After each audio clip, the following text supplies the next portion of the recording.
Hi guys, welcome back to my channel, or welcome if this is your first video. What I want to talk about today is the idea of a calorie deficit. When a calorie deficit is basically you are eating and consuming less calories than you are exerting. Yes. But the thing about this is that it has to be done in a proper way.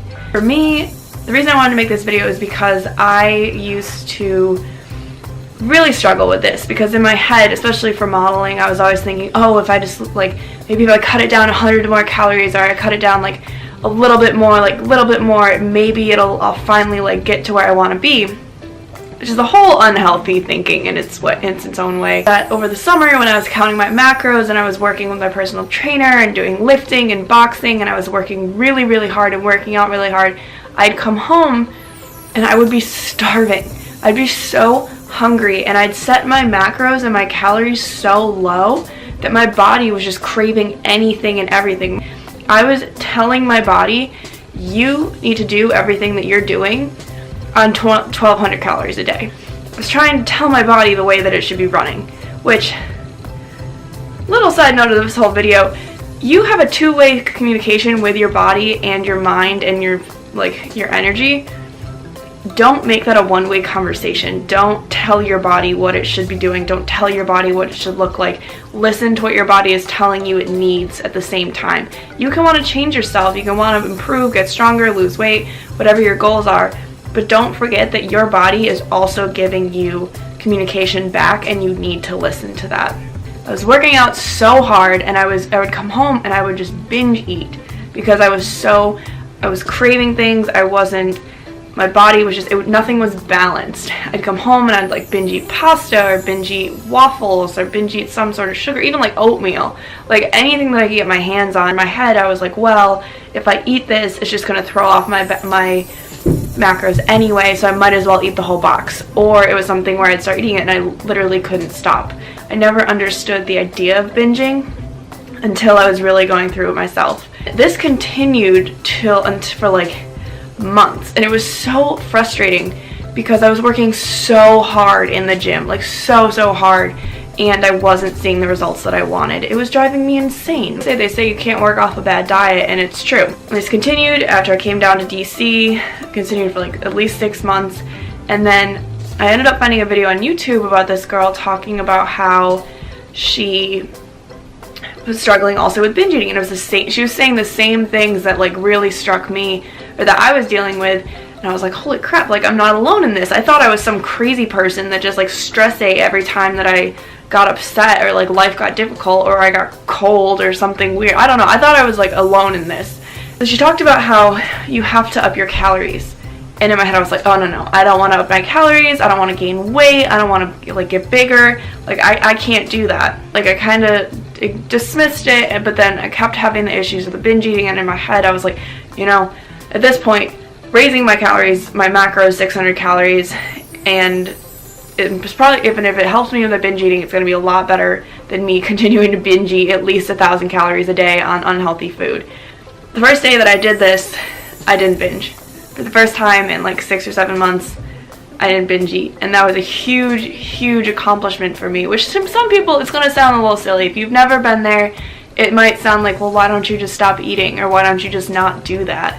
It's not about that. It's something where sometimes our stresses manifest themselves in other ways. I upped my calories and I didn't binge eat, and then the next day I didn't binge eat, the next day I didn't binge eat, and I'd actually, whether it was psychological or actually physiologically solving the issues that I was having, I stopped having these cravings because my body had enough nutrients, it had enough fuel.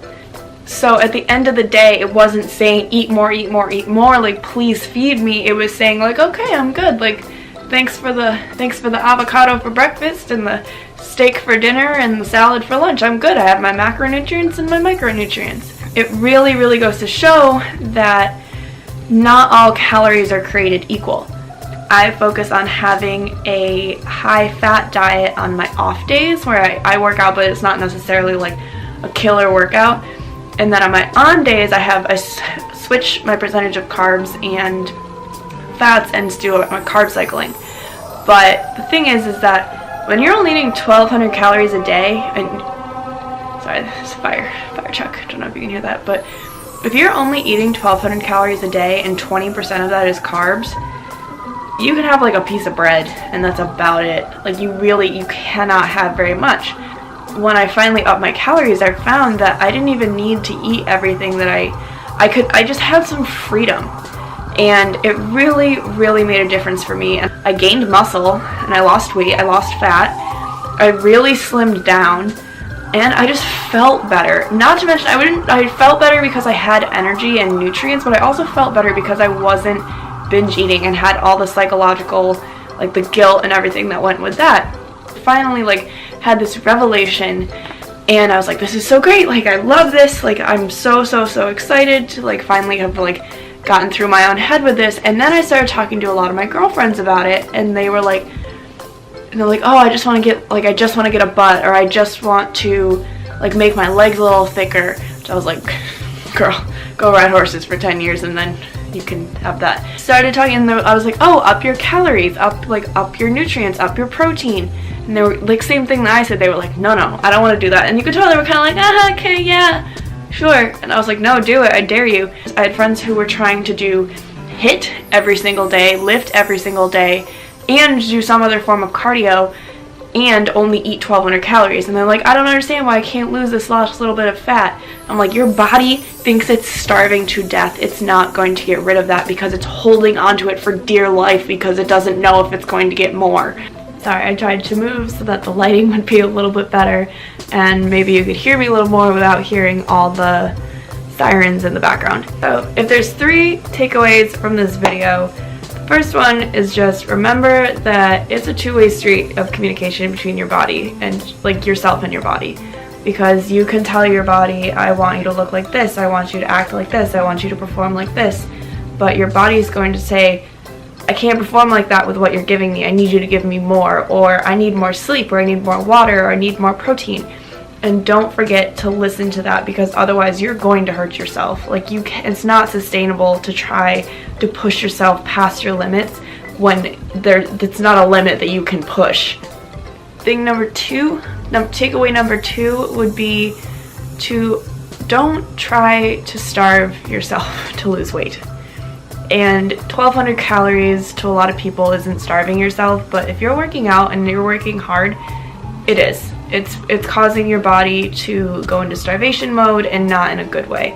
Like I do an intermittent fasting now, and that is putting my body into starvation mode because it's putting it into fat burning mode, but I'm not depriving my body. It still has everything that it needs, because the idea of intermittent fasting is fueling your body during the 8 hours that you do eat, and then entering fat burning in the 16 hours that you don't eat. And the third takeaway from this is that if you're struggling with your eating or struggling with body image or discipline or motivation or something, try cutting yourself a break. Try not trying to be perfect. Try not, instead of doing more, instead of giving yourself less and less and less to work with, give yourself a little more. I was trying to do soul cycle classes and lifts and I was exhausted. If you can't do those things, cut one of them out. Try to be a little bit more kind to yourself, and remember that this is a journey. And that does mean that you're going to goof up sometimes, but it also means that you need to learn how to make it in the long run and not just figure out how to lose like 10 pounds by Friday. And like, I get that, trust me, I feel that pressure as someone. I have a photo shoot on Wednesday, and this past week I slept through the gym for the first time in a few months and ate a lot of pasta, but you know, it is what it is. Your fitness journey and your happiness are not things that need to be separate. They're things that should actually coexist and work together. I don't know why that was like Finding Nemo, but my dad called, so I got off the phone with him, and then I lost my train of thought in my video process, so yeah. I hope you all enjoyed this video, and if you did, please be sure to give it a thumbs up, and if you would love to subscribe, that would be great too. Clearly I'm not good at sales, because I'm like, hey, can you like subscribe? So that is today's little tidbit of the day, and I hope that you all enjoyed it. And also something that is not related to the video at all, but I'm excited about it. I found a new dry shampoo and it really works well and I love it. So I went to the gym this morning and you can't really tell. I mean, maybe you can tell, but I don't do my hair, so for me this is looking pretty good for having did a pretty heavy, hot and heavy leg workout. So, but yeah, the point. Someday I'll be good at this video making thing. That day is not today, but that day is someday. So, aim high. You know what they say? How do you... Clothing videos is so weird because it's not like saying goodbye to somebody because you're not on the phone with them, but then you have to be like, bye! So there's a reason that these are always going to be awkward, like Irish exits, like... If only that's how I could exit videos.